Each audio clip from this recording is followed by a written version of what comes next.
안녕하세요. 오늘 하루도 정말 바쁘셨죠?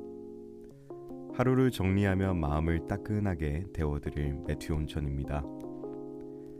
팟캐스트 이름이 너무 이상하다고요? 어쩌죠? 제 취향이 좀 이런걸요. 더 좋은 아이디어가 있다면 언제든지 댓글로 말씀해 주시면 감사하겠습니다.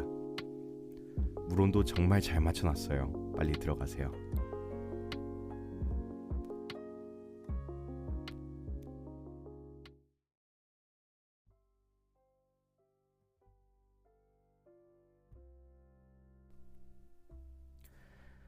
곧 있으면 크리스마스가 다가옵니다. 누구나 어렸을 적 산타 할아버지에게 원하는 장난감을 간절히 기도해본 경험이 있을 텐데요. 초등학교 미술 시간에 산타 할아버지에게 원하는 선물 리스트를 적으면서 1위부터 10위까지 작은 조기에 빼곡하게 삐뚤빼뚤 적어간 기억이 있는데요. 우체통에 편지를 넣으면서 제발 하나만 주세요 하면서요. 저희는 언제부터 산타를 이렇게 애타게 찾게 된 걸까요? 크리스마스의 기원을 보면 그 중심에는 성 니콜라스가 있습니다. 평소 아낌없는 배려와 보이지 않는 선행으로 유명했던 성 니콜라스는 마을 세자매의 안타까운 소식을 듣게 됩니다. 집안의 혼수자금이 부족해서 결혼을 못하게 된 세자매는 모두 매춘부로 몰리게 된 상황이었죠. 성 니콜라스는 이런 세자매를 돕기 위해 한밤중에 조용히 그 말을 남기고 떠나게 됩니다. 이 아름다운 이야기는 전 세계로 퍼지게 되고 지금의 크리스마스의 전통이 된 것이죠. 상상을 좀 해봤어요. 마을 세자매를 도와주려다가 갑자기 전 세계인의 소중한 순간을 떠맡게 되신 게 아닌가. 좋은 취지였지만 너무나 막중한 업무가 된 게 아닌가. 썰매를 정비하면서 투덜거리는 나이 지긋하신 할아버지의 모습이 떠오르는데요. 요즘 루돌프 사료값이 너무 올랐어. 하시면서 투덜거리실 것 같네요. 힘드시긴 하겠지만 전 세계 어린이들을 위해서 산타 할아버지의 정년퇴직은 잠시 미뤄져야 될 것 같습니다.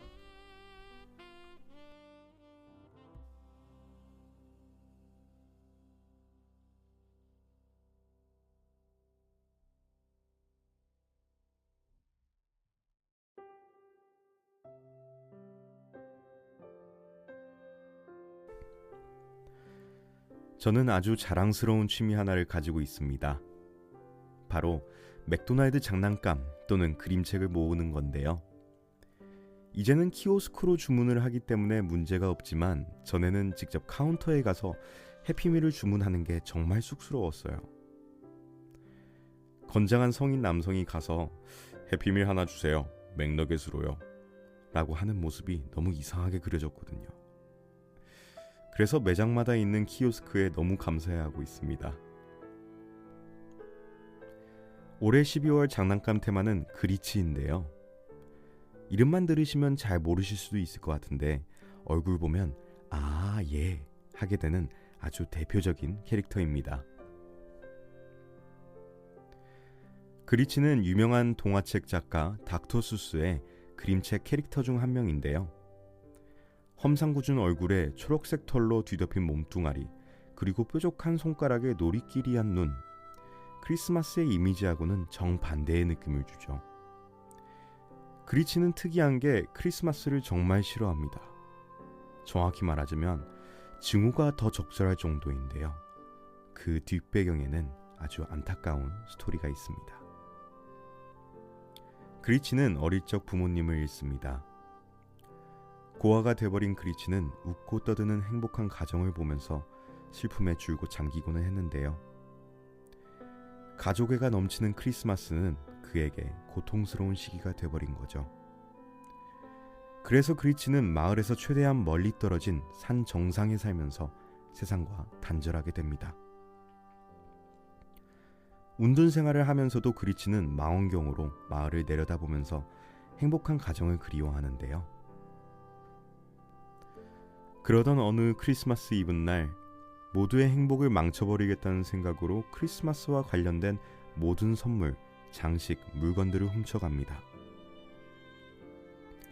하지만 다음날 아침 변함없이 행복에 찬 마을의 모습을 보며 크리스마스가 가지고 있는 물질적인 것 이상의 가치를 깨닫게 되고 다시 마을로 돌아가 훔친 선물들을 마을 사람들에게 돌려주며 행복한 크리스마스를 보내게 됩니다.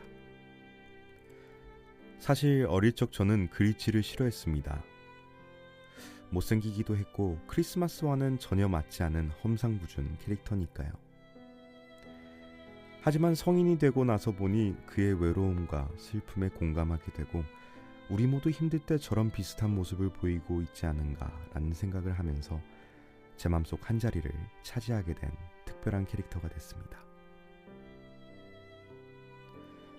저 또한 인간인지라 증오, 질투, 부정적인 생각에 종종 붙잡히며 그리치 같은 모습을 할 때가 있는 것 같은데요.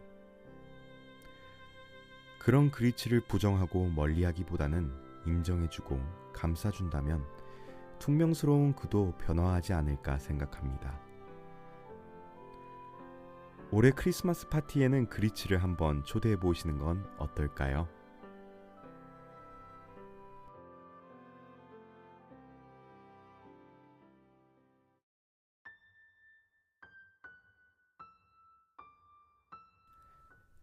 저는 크리스마스 하면 떠오르는 것 중에 하나가 디저트인데요. 크리스마스 날 저녁이면 가족끼리 식사 후에 먹었던 케이크가 그렇게 맛있었어요. 크리스마스니까 단 거를 먹어도 부모님이 뭐라고 잘 안 하시기도 했고요.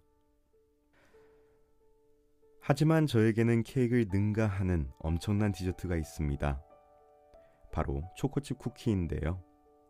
한 입 베어 물었을 땐 바삭 하다가 안에는 포곤포곤하면서 단단했던 초콜릿이 샤르르 녹아 들어가는 게 다른 어떤 디저트와는 비교가 되지 않습니다. 초코칩 쿠키의 시작을 보면 루스 웨이크필드라는 분이 나오는데요. 현재 초코칩 쿠키의 어머니이신 거죠. 마사추세츠의 유명한 톨하우스 레스토랑의 메인 셰프였던 루스는 1938년에 초콜릿을 작게 잘라 반죽에 넣은 초코칩 쿠키 레시피를 그녀의 요리책에 적게 됩니다. 그녀의 레시피는 너무나 유명해진 나머지 유명 라디오 쇼에 나와 소개를 하게 됐고 그 후 폭발적인 인기를 몰고 오며 지금의 초코칩 쿠키가 된 거죠. 레시피의 시작에는 여러 가지 전설이 있는데요. 바쁜 레스토랑에서 요리를 하던 루스가 실수로 준비해둔 쿠키 반죽에 잘라놓은 초콜릿을 떨어뜨렸고 구워봤는데 너무 맛있었다 라는 게 하나, 아니면 쿠키 반죽량이 조금 부족해 보여서 어떻게 채울까 고민을 하다가 초코칩을 넣어봤다는 등 소문들이 많은데요. 하지만 루스가 그녀의 레시피에 얼마나 계산적이었고 그 시절 대학교 학위까지 보유했던 것을 고려한다면 지금의 달콤한 쿠키를 만들어내기 위해 얼마나 많은 노력이 필요했을까 생각하게 되네요.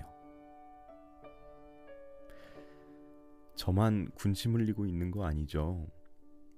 사실 리코딩하면서 침이 너무 많이 나와가지고 지금 많이 힘듭니다. 자, 여기서 제 깜짝 비밀 레시피를 공개하려고 합니다. 받아 적으실 분들은 빨리 종이와 연필을 가져오세요. 우선 실온에 버터를 준비해 주시고요. 백설탕, 흑설탕을 버터와 천천히 섞어주세요.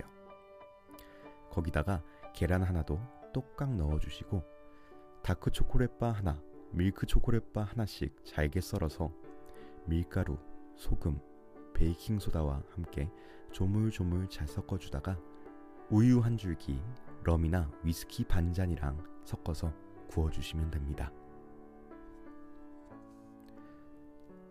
지금부터 정확한 중량을 받아 적으시면 될 것 같아요. 버터 210g, 백설탕, 흑설탕 반반씩 총 280g, 중력분 270g, 다크 초콜릿바, 밀크 초콜릿바 70g씩 총 140g, 우유, 소주컵 반잔, 럼이나 위스키, 소주컵 반잔. 오븐 온도는 180도에서 적절하게 구워주시면 되는데 저는 15분 정도 됐던 것 같아요. 자, 제 비밀 레시피까지 공유해드렸으니까 이번 크리스마스에는 달콤하고 따뜻하게 보내셨으면 좋겠네요.